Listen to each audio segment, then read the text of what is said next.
ఈరోజు నేను ఆఫీస్కి రాలేను, నాకు లీవ్ కావాలి అని అడుగుతాడు ఆర్య విక్కీని.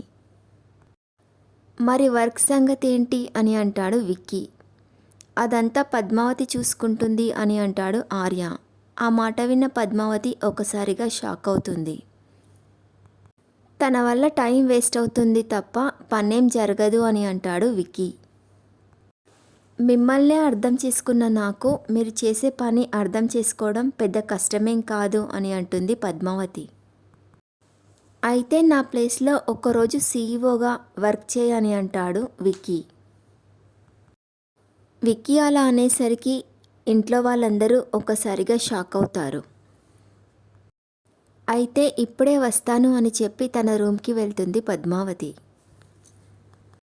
డ్రెస్ చేంజ్ చేసుకొని కిందికి వచ్చిన పద్మావతిని చూసి షాక్ అవుతాడు విక్కీ. మీరు ఈ డ్రెస్లో సూపర్గా ఉన్నారు అని అంటుంది అరవింద. విక్కీతో కలిసి ఆఫీస్కి వెళ్తుంది పద్మావతి. ఫాలో మీ అని విక్కీకి చెప్పి ఆఫీస్ లోపలికి వెళ్తుంది పద్మావతి.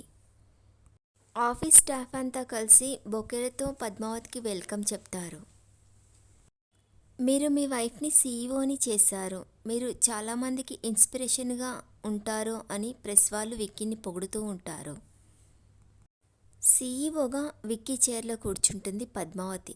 పద్మావతిని చూసి చాలా హ్యాపీగా ఫీల్ అవుతూ ఉంటాడు విక్కీ. తర్వాత ఏం జరుగుతుందో నెక్స్ట్ ఎపిసోడ్లో చూద్దాం.